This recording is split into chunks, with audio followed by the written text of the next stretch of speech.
One of the things I loved about this is it really shows how creative a biopic can be. I think that kind of genre can fall into the trappings sometimes of being the sort of quite the structured kind of cradle to the grave kind of thing. I just wondered, prior to reading the script, when you find out you've been offered a biopic, your agent says there's a biopic, is that your first reaction, like, oh God, okay? And when you sort of started reading the script, were you quite relieved to find out that this was actually a really original kind of storytelling? I think you've said everything. You've said everything that I actually wanted to say. A conventional biopic, James directed, the director of this, directed The Theory of Everything. So he was very au fait with the whole convention of cinematic biopic. So when he called me, I had read him. What I really liked about Neil's script was that he had an oblique take. I think if you had attempted to do, as you say, a cradle to grave story of Beckett's life, it would have been hard to pull that off. But this is a surreal interpretation of Beckett's life. And I think what you said there is absolutely true, that it shows how creative the biopic can be. And I've never actually seen a biopic quite like this, the way it interprets a man's life and presents him as a real human being without doing those kind of conventional, formulaic, cinematic stories of a person's life. But because how can you tell a person's life in an hour and 30 minutes? Nobody's life can be told in an hour. You'd be just like getting going on your first year.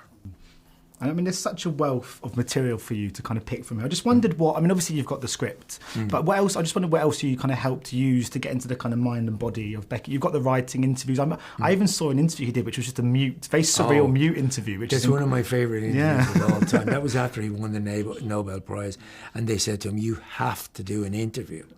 You can't be doing this thing." He was actually, when the Nobel Prize was announced, he knew he was up for it. He went to Morocco or Tunisia, I can't remember, and lived in some version of some kind of a cabin miles from anywhere.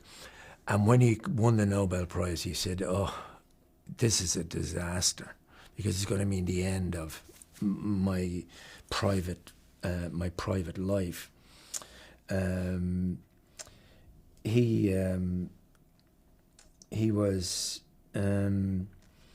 I think he was incredibly wary of fame itself. That interview that you're talking about is remarkable because they said to him, "You have to do this." So he said, "All right, I'll do it. But here's how I'm going to do it." So he came out of his house and he stood for 15 seconds.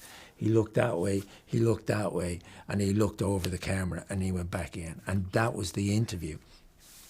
And the incredible thing about it is I've seen hundreds of interviews, maybe thousands, but I remember that one. And I remembered it even before we started on this film. That is such a Beckett thing to do. And now sometimes I look at Bob Dylan and some of these, and I think to myself, Bob Dylan took a leaf out of Beckett's book, and Dylan didn't show up for the Nobel Prize either. So I don't think Beckett was conscious of saying, "I'm going to build a brand based on mystery." He wouldn't have countenanced the idea of a brand anyway. But I can see how people can say, there is a huge amount to be gained by not giving away anything. I thought it was a great interview. I'm quite pleased this interview's got more words in it, though. But I remember I once interviewed Timothy Spall about playing Turner. Oh, right. And he spoke about how he has this very intimate, quite unique now affinity towards Turner, having embodied him. I wondered if that's similar to you now with Beckett, and if you've gone back and revisited any of his work, and if your relationship with it has changed at all. That's a great question. And I know what you're talking about in relation to Tim being... feeling closer to Turner. It's interesting, and it's the first time I've actually thought about it. How do I feel about having... I feel like I've made a little bit of a connection with him. And I feel that if I met him, he'd probably just raise an eyebrow. Yeah, you probably wouldn't say anything. He probably wouldn't say anything. Give me 15 seconds, look him one way and the other, and then that'd be it. You shoot many scenes, of course, opposite yourself in this. Yeah. I just wondered from both a logistical and a kind of creative perspective, what sort of challenges does that pose to an actor to shoot scenes like that? Well, technically, it's the most difficult because you have to do one side, change the costume, go around the far side, do the thing back to a tennis ball in the middle and somebody reading the lines on the other side. That was technically sometimes a little bit difficult. No, quite difficult. And the other thing was that neither character could vary hugely from the other. So you couldn't look the other side of the camera and the other person was completely different. So they had to be very subtle versions of each other. And that had to be a question of tone rather than anything else. I wondered as well, because obviously Fionn, who is just the most lovely person, plays the younger version of Beckett. Yeah. I just wondered, did you speak to him? I mean, I'm not about a kind of collective vision, a collective way of like how you're going to tackle this, or do you almost have to give each other space as actors and let you both find your own way into the role? We didn't really discuss it that much. We discussed a couple of small little things, but I essentially didn't want to talk about that because. Can you really... first of all, the younger man doesn't know what the older man is going to be. And the older man's perception of himself when he's young is unreliable anyway. So I just said, let him off and do the thing and set the film up. And then I'll come in and do the last part of it. There was a line when he says to himself about looking back. He says, you do know this is going to be a journey of shame. And then he says, isn't everything? And it reminded me, because I did an interview a couple of weeks ago with Mike Skinner of The Streets, where he said, as an artist, shame is part of everything you do, in a sense that like he's part of being an artist, of putting yourself out there, is that you are embarrassed. Like you have to learn that you are potentially going to be embarrassing yourself at any moment, and it's something you have to come to terms with. As someone who's been in the public eye, been on stage and screen, and a writer, is that true? Do you think that in some ways you kind of just have to lose that sense of embarrassment or shame when you're so out there and so vulnerable in the public eye? Yeah, that's another good question. Yeah, I think it manifests itself in some people as what they call imposter syndrome. But I have to admit, even though I don't really want to, but there is a sense of embarrassment about the whole thing. I mean, it's not the Olivier thing where he says, oh, this isn't a job for a grown man. It's not that.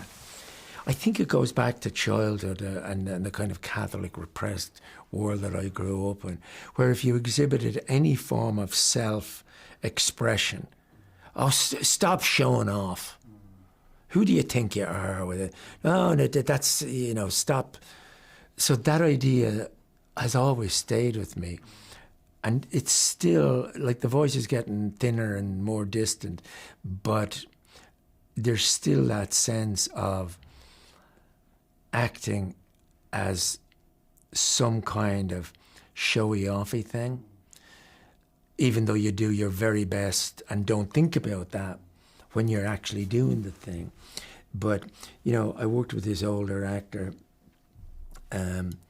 who said, as we were going out to take a bow when we were doing a play on Broadway, and we're standing in the wings and the curtains come down, and he's saying to the other actors, okay, boys and girls, it's time for who's best. The idea that you're like a child going out there and I always had a problem with curtain calls. I hated them. Because you had to come out of one reality and there you were as yourself, bound. And somebody said, no. You're bound to the audience to say thank you, just as they're clapping to say thank you. But I still find it a bit mortifying. Yeah. So I've only got time for one more question, but I was going to ask, because obviously you're a writer too, of course. And as an Irishman, is Beckett an influence on you, and or in a kind of conscious way, or is he one of those authors that's so ingrained into the fabric of kind of Irish literature that he's almost inadvertently an influence on all modern writers? I don't think Irish people consider him an intricate part of the Irish literary tradition. Beckett was always in a league of his own in terms of how he was perceived both as a writer and an Irishman. If you look at, say, Joyce and O'Casey, they drew on the Irish tradition, so did Yeats. But Beckett never did. He actually said, I couldn't give a fart in my corduroys about the Irish literary tradition. Another great quote from Beckett. Anyway, thank you so much for your time today, Gabriel. It's been a real pleasure speaking to you. Pleasure. Cheers. Thank you so much. Cheers. Ladies and gentlemen, you're watching Hey You Guys! Hey, you guys! Hey you guys! Hey, that's what they all say. Hey, you guys! Hey you guys!